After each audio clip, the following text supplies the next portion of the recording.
그런데 인연은 따로 있더군요. 제가 일주일에 2번 정도 가던 식당에 깜빡하고 지갑을 두고 왔던 적이 있어요. 그걸 회사에 도착하고 난 뒤에 알아채버려서 퇴근하고 부랴부랴 찾으러 갔었습니다. 그곳에 가니 낮에 일하던 직원이 저를 보자마자 지갑 찾으러 오셨냐고 하면서 제게 바로 지갑을 건네주더군요. 감사하다는 인사를 하고 저는 집으로 왔습니다. 그러고선 2주쯤 지났나 아침에 지각을 해서 급하게 택시를 탔는데 택시 기사님이 식당에서 제게 지갑을 건네줬던 직원이더라고요.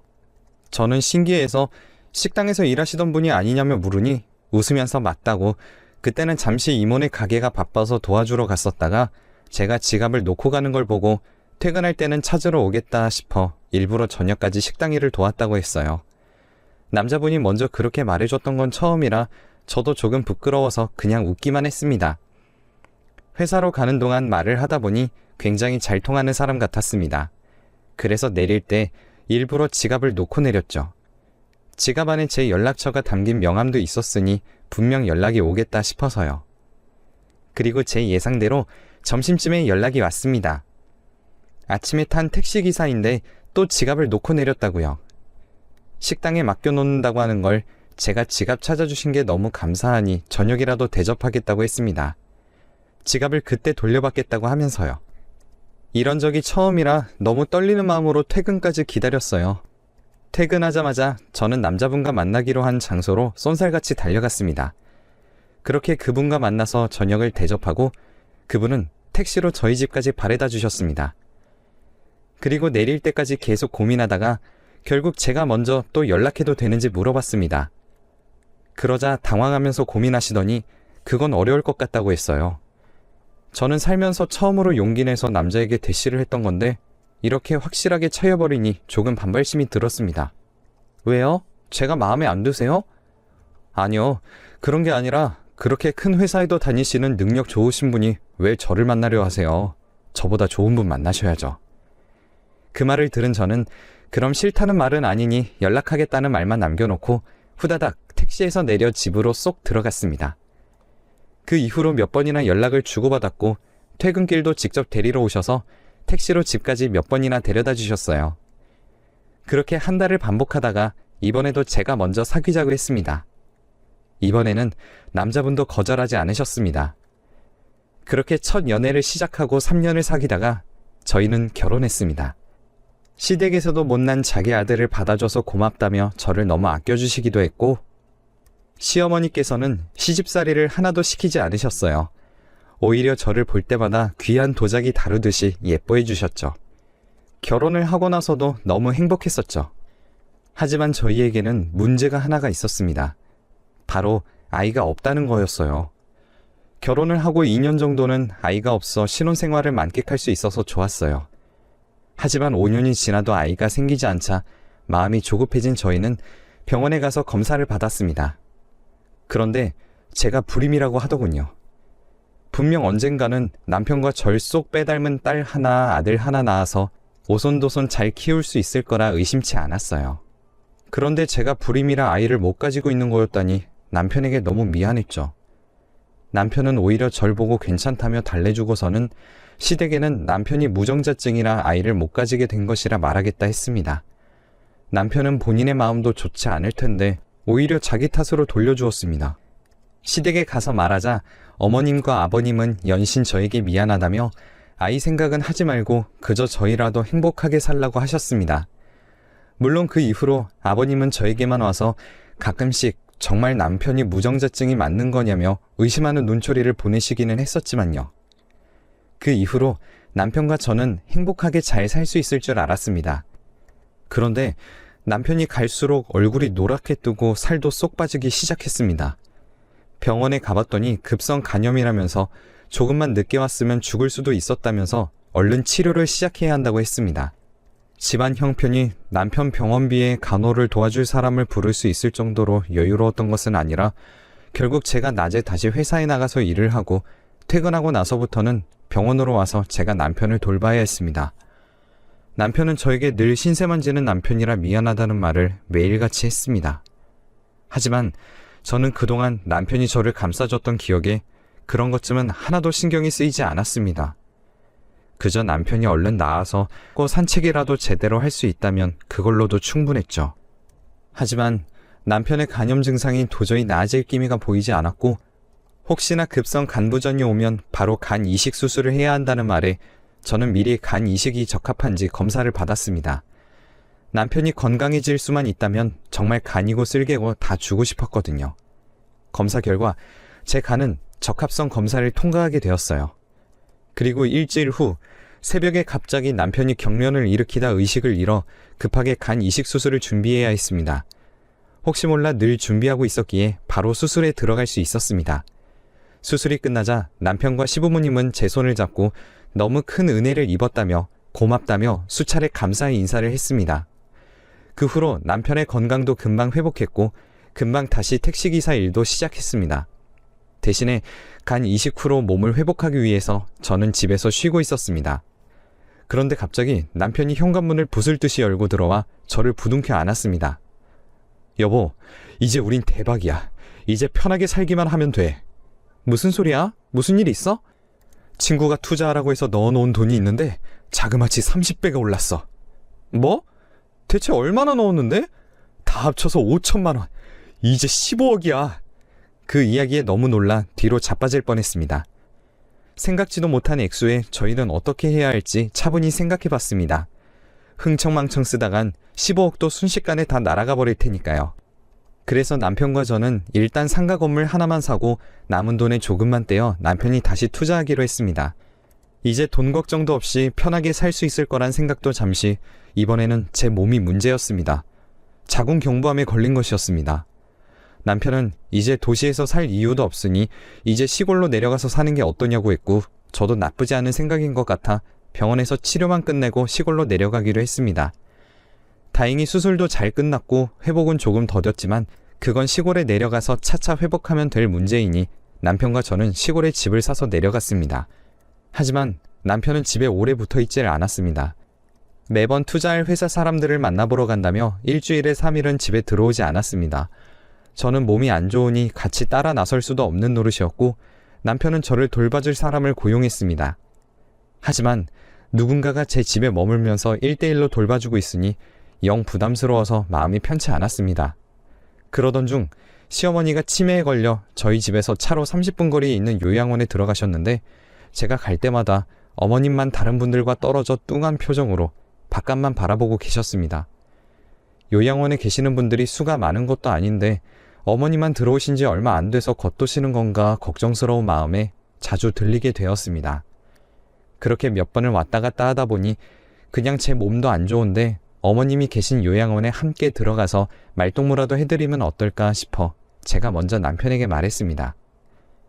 여보, 그냥 어머님이 계신 요양원에 나도 들어갈까? 어차피 당신은 맨날 집에도 없고 혼자 있기도 심심하고 해서. 어때? 당신 괜찮겠어? 아무리 시설 좋고 잘 만들어 놓은 요양원이라지만 그래도 많이 답답할 텐데. 많이 심심하면 가끔씩 언니 보고 놀러 오라고 하지 뭐. 거기 갈 때마다 어머님만 표정이 너무 어두워서 걱정이야 사실. 그래? 알겠어. 그러면 내가 말해 놓을게. 들어가는 날에는 내가 데려다 줄게. 남편은 은근히 저를 걱정하면서도 좋아하는 듯 했습니다. 역시 남편도 어머님이 걱정이 되긴 했구나 싶더라고요. 저부터 어머님이 갈 때보다 수척해지시는 것 같다면서 혼자 집에서 심심하면 어머님 한번 뵙고 오라고 몇 번씩이나 말했었거든요. 워낙에 저랑 어머님이 각별한 걸 알고 있던 남편이었으니 부담을 가지기보단 고맙다고 얘기해 주더군요. 저도 어차피 들어갈 거 미룰 이유도 없으니 최대한 빨리 들어가겠다고 했습니다. 결국엔 시골집도 팔아버리기로 했어요. 그리고 이틀 후 남편이 저를 데려다 주었습니다. 오랜만에 뵌 어머님은 더 수척해지신 것 같았습니다. 어머님, 저 알아보시겠어요? 어머님 며느리요. 저도 이제 계속 여기에 있으니까 필요한 거 있으시거나 심심하시면 저한테 말씀하세요. 제가 아무리 살갑게 말을 걸어보아도 어머님은 묵묵부답이셨습니다. 치매에 걸리시기 전에는 먼저 저에게 살갑게 굴어주시고 저만 보면 웃으면서 저를 맞아주시던 어머님이 그러시자 조금 울적해지긴 했지만 그래도 공기 좋은 곳에 있으니 그런 기분도 길게 가지 않았습니다. 물론 좁은 방에서 다닥다닥 붙어 자는 것과 밥이 조금 많이 부실하긴 했지만요. 거기다 요양원에 들어오면서 휴대폰은 데스크에 반납해버려서 휴대전화를 사용하는 것에도 한계가 있었어요. 하지만 지나가는 새소리를 들으며 하루를 흘려보내는 것도 나쁘지 않다고 생각하던 찰나였습니다. 한 번은 친정엄마에게 전화를 하려고 데스크에 휴대전화를 잠시 받을 수 있냐고 물었더니 직원이 당황하면서 어떤 휴대전화를 말씀하시는 거냐면서 여기는 휴대전화 반입이 금지라서 반납하시고 남편이 제 휴대전화를 가졌다고 했습니다. 조금 당황스러운 마음에 그러면 여기에 있는 전화라도 빌려줄 수 있냐 물었더니 그것도 규정상 불가능하다고 말하더군요. 그때부터 조금 답답해져서 그럼 여기서 나갈 수 있는 방법을 물어보니 그것도 보호자가 있어야 가능하다고 하더군요. 결국 여기서 제가 할 수 있는 건 그저 새소리를 들으며 하루를 죽이는 것밖에 없었습니다. 남편은 일부러 그런 것인지 어떤 의도로 그런 건지를 확인할 방법이 없으니 너무 갑갑해져 아무런 대답도 어머님을 붙잡고 하소연을 했습니다. 그런데 어떤 말에도 대답을 하지 않으셨던 어머님이 갑자기 정신이 돌아오신 건지 제 손을 쥐어잡으시고는 두 눈을 똑바로 마주치며 말씀하셨습니다. 아가, 여기서 도망가야 해. 여기는 요양원이 아니야. 내가 생모가 아니라고 이제 나한테 쓸데없이 돈 쓰기 싫다면서 네 남편이 여기다가 나를 감금한 거라고. 나는 치매에 걸려서 여기 들어온 것도 아니야. 난 멀쩡했어. 너도 미쳐버리기 전에 얼른 도망쳐. 너라도 도망치렴. 그 말을 듣고 소름이 오소소 돋아났습니다. 어머님은 다시 직원들이 오자 아무것도 안 한 척하며 다시 먼 곳만을 바라보셨습니다. 그날 밤 어머니의 말씀은 진실이었는지 밤 10시가 되자 밖에서 문을 잠그는 소리가 났습니다. 조심스럽게 일어나서 문고리를 돌려보니 정말로 밖에서 문을 잠가 놓았더군요. 어떻게 밖으로 도망칠 수 있을까를 고민하다 방 안에 있는 화장실 창문이 생각났습니다. 하지만 창문이 너무 작아서 제가 가뿐히 통과해내기에는 무리가 있었습니다. 그래서 다음날부터는 밥을 먹고 몰래 화장실에 가서 토해내는 방식으로 살을 뺐습니다. 거기서 운동이라도 했다간 눈에 띄어 무슨 짓을 당할지 모르니까요. 그렇게 한 달을 반복하니 누가 봐도 뼈만 남은 사람처럼 보였습니다. 그리고 제 옆 침대에 누워 계신 어머님을 밤에 깨워서 직원들이 거의 다 퇴근한 뒤에 어머님을 데리고 화장실 창문으로 도망쳤습니다. 산 중턱에 있는 시설이라 달빛 하나에 의존해서 겨우 산 밑에 있는 마을까지 내려올 수 있었습니다. 그동안 제대로 먹지 않아 몸이 이미 망가질 대로 망가진 상태라 잔뜩 긴장한 상태로 몇십 분을 내달렸더니 참을 수 없는 구역감에 마을에 도착하자마자 위액을 개원했습니다. 정신을 차린 후 저는 지나가던 사람에게 휴대전화를 빌려달라고 했습니다. 그런데 얼굴을 보니 그 요양원의 간호조무사더군요. 깜짝 놀란 간호조무사는 저희를 제압하려고 했지만 있는 힘 없는 힘을 다해 그 여자에게서 휴대폰을 뺏었고 경찰서로 전화해서 살려달라고 했습니다. 어머님도 필사적으로 그 여자를 막아내며 몇 분의 실랑이 끝에 경찰이 도착했습니다.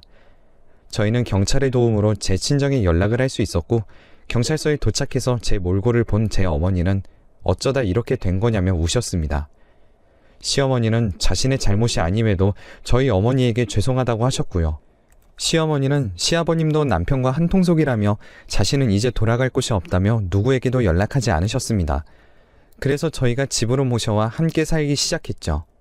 남편은 저를 그곳에 데려다 놓은 뒤에 저희 친정에 와서 자기가 벌어놓은 돈을 들고 어디론가 도망갔다고 오히려 뻔뻔하게 거짓말을 하고 갔다고 합니다.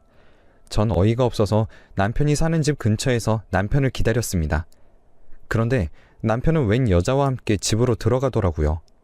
이게 무슨 일인가 싶어서 그 이후로 남편의 뒷조사를 시작했습니다. 알고 보니 남편은 이미 내연녀가 생긴 지 꽤 오래되었더군요. 거기다 혼의 자식까지 생겼고요.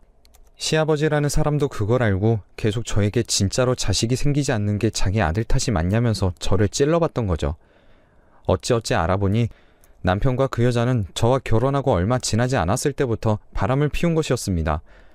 남편과 그 여자는 꿈에도 모르고 그 혼의 자식과 함께 놀이동산도 가고 아주 단란한 가정인 양 다니고 있더라고요. 거기다 아직 저랑 서류상으로 부부면서 그 여자랑은 다음 달에 결혼식을 올린다고 하더라고요. 배신감에 치가 떨렸지만 벌써 일을 그르칠 수는 없었습니다. 그래서 친정 식구들과 함께 그 결혼식을 망칠 작전을 세웠습니다. 이를 악물고 결혼식 날에 파토내는 것만 기다렸어요. 그동안 착실하게 두 사람의 불륜 증거들을 모아놓고 남편의 결혼식 날 아침에 고소장을 접수하고 결혼식으로 향했습니다. 아직까지 부부로 남아있는 가족관계 증명서를 한가득 출력했죠. 한참 결혼식이 무르익었고 서로에게 쓴 편지를 읽어주는 그때 저는 결혼식에 난입해서 마이크를 뺏어 들었습니다. 남편은 여기 있을 수 없는 제가 거기 있으니 어지간히 당황한 표정을 드러냈습니다. 여러분, 여기 이 사람들 불륜이에요. 여기 나눠드린 종이를 봐주세요. 방금 뽑아온 서류입니다. 여기 적혀있죠? 저희는 아직 법적 부부인데 이렇게 당당하게 식을 올리다뇨? 거기다 이 남자는 자기 생모가 아니라고 치매에 걸리지도 않은 어머님을 이름만 요양원인 곳에 넣어 밖으로 못 나오게 감금했습니다. 저도 거기에 감금되어 있다가 한 달 전에 겨우 탈출했어요. 분명히 요양원과 경찰에게 연락을 받았을 텐데도 지금 뻔뻔하게 결혼식을 올리는 사람입니다, 이 사람이. 남편은 계속 제가 쥔 마이크를 뺏으려 몸부림을 쳤지만 그럴까봐 남동생까지 데려갔죠. 남동생이 막자 꼼짝도 없이 잡히더군요. 남동생이 덩치가 좋거든요.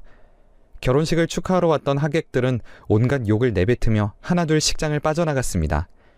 그 후로 경찰에 신고했었던 사건이 검찰로 넘어가 남편을 잡으러 왔다고 들었습니다. 조사한 결과 남편은 요양원에 저를 정신병이 있다고 기재해서 감금하게 만들었던 것이었습니다. 거기에다 어머니 또한 유기한 것과 다름없으니 감금과 유기로 형사 기소되어 두 개 모두 합쳐서 집행유예 5년에 벌금형이 나왔다고 합니다. 거기다 이혼 소송을 하며 그 남자의 대부분의 재산을 위자료로 받아내어 총 3억을 받을 수 있었습니다. 그리고 상가 건물도 제 명의로 돌릴 수 있게 판결을 내려주었습니다.